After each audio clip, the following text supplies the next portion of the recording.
halimaw.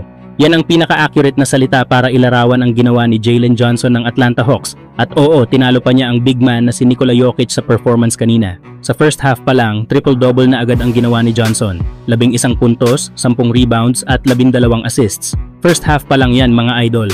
Mukhang may bagong superstar na umuusbong sa Atlanta, lalo na habang nagpapagaling pa si Trae Young sa kanyang injury.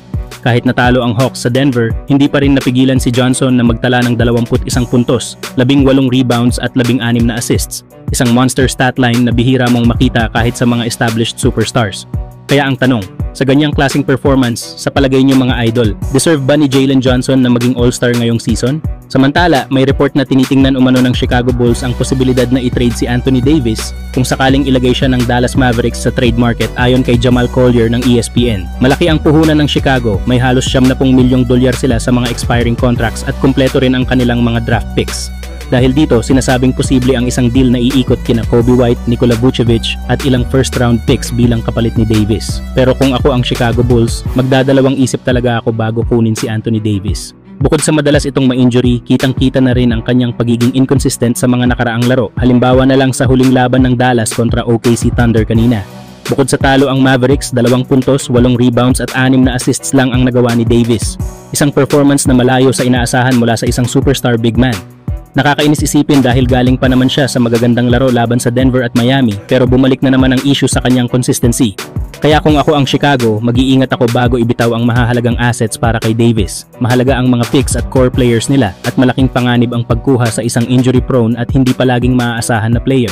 Sa ngayon, mas makabubuti sigurong manatiling maingat ang Bulls kaysa isugal ang kanilang future. Samantala, mukhang may bagong pangalan na pwedeng magbigay ng matinding spark sa Los Angeles Lakers, Keon Ellis ng Sacramento Kings.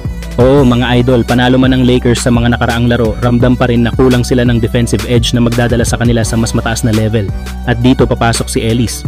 Kilalang kilala si Keon Ellis sa matibay na on-ball defense, legit shooting, at yung bilis at energy na matagal nang hinahanap ng Lakers backcourt. Sa panahon na sina Luka Doncic, Austin Reeves at LeBron James na ang bumubuhat sa opensa, napakalaking bagay kung may papasok na guard na kayang magbigay ng pressure, steals at instant momentum sa depensa.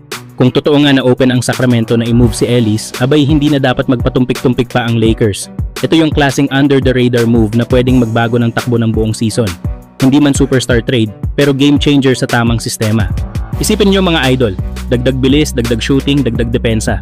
Baka ito na yung pirasong matagal nang nawawala sa puzzle ng Lakers. Abangan natin kung gagalaw ang front office. Dahil ito, mga idol, pwedeng magbago ng lahat. To get out and play at this pace and watch Keon Ellis. He comes up with the stop.